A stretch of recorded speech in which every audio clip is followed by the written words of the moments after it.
What's up, guys? Thanks for tuning in to my channel again. So today I'm starting a little bit of a segment that I am going to try and start doing once a week, which is talking about tools that I use on a pretty regular basis that are game changers for me specifically, and I think could be game changers for you.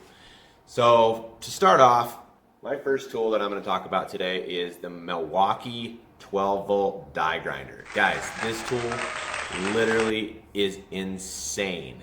I'm not a rep for Milwaukee or being paid for this at all. And I have to say, if you do any sort of metal fabrication and you deal with small spaces and quick corrections that you need to do every once in a while, even slag removal, this thing is killer. Literally the best tool I've bought in a long time. And I have a lot of different tools.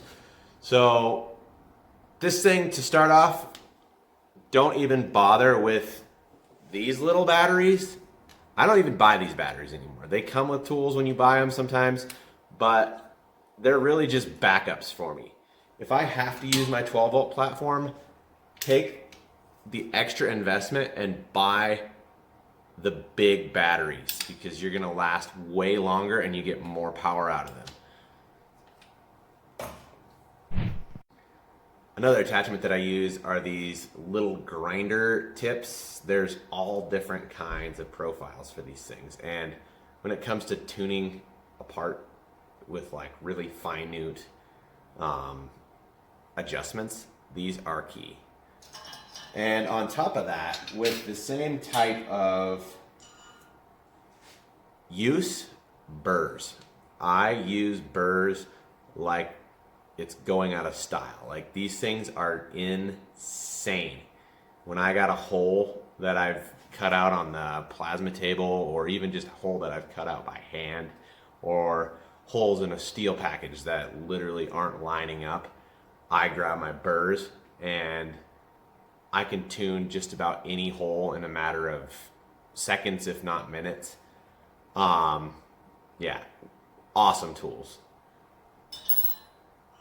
And I know I'm not really talking about woodworking right now, but these little rasps for die grinders, when I'm doing woodworking like logs or trim and I just need to take off like a quick 16th that is a really obscure shape, these little rasps are awesome. Like, total game changers for woodworking. Okay, so back to steel. You can get Scotch-Brite pads for this thing. So like when I'm TIG welding, cleaning up a piece of stainless or aluminum or steel, these little Scotch-Brite pads are awesome. And I also use the flat discs again. One more thing that's not metal fabrication that I use is this little grout removal or stone cutter wheel. It's kind of scary, not gonna lie. It grabs, but this thing will tear grout or any light stone out of tight locations like it's nothing. So guys, if you don't already own this thing, you need to get to your local hardware store or get online and order it. I don't have an affiliate page set up right now. Eventually, once I get enough content and subscribers, I will set up an affiliate page and you'll be able to get to mine. I'll have all the tools that I use every day and things that I'm probably going to be using in future videos. So, but for now, I mean, get down to the hardware store or get online and buy yourself one of these die grinders. They are insane. Here are a few of the attachments that I use for this grinder, which one of my main staples is the flat disc. I use Walter flat discs. Sometimes I'll use cheaper online brands that I just pick up on Amazon and whatnot, but I really like Walter abrasives. They have great products and they last a long time. Another one that I use all the time, especially when I'm doing tin work or just quick zipping like a piece of steel off, is the die grinder cutoffs. These things, huge time saver. Like, I keep this thing in my bags with me when I'm doing tin, just like J-trim, Z-flash, all that stuff. And like, I still use my tin snips, but if I'm in a quick bind and I need to just get something knocked out and roughed in so I can mock up a sheet or something like that, I grab this thing. It's huge game changer. So tool number 2 for today's video is a tin snip set. Like if you guys are doing any sort of metal fab or sheet metal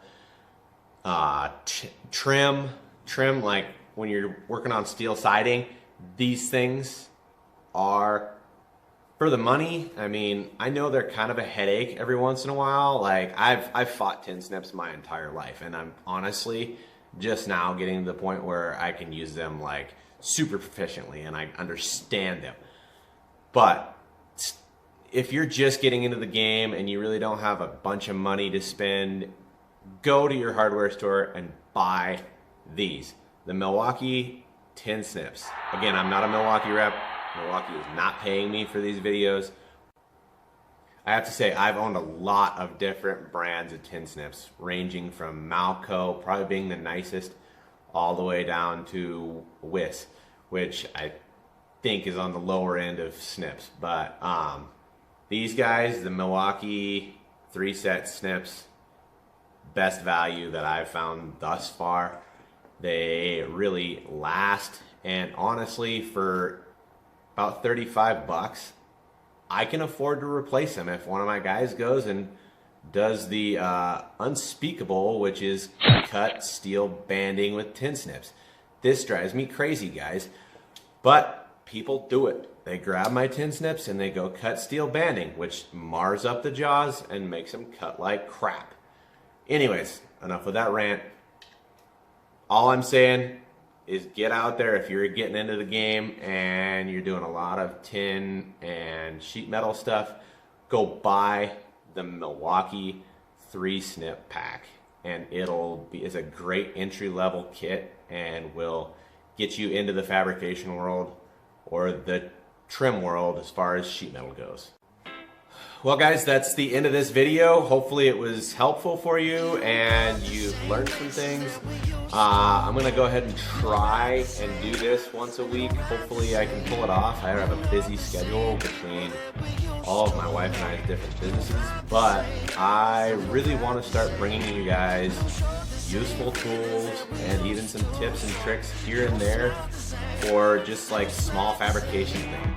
If you like this video, go ahead and like and subscribe for more great videos on tools and tips and tricks of the trade. Thanks guys.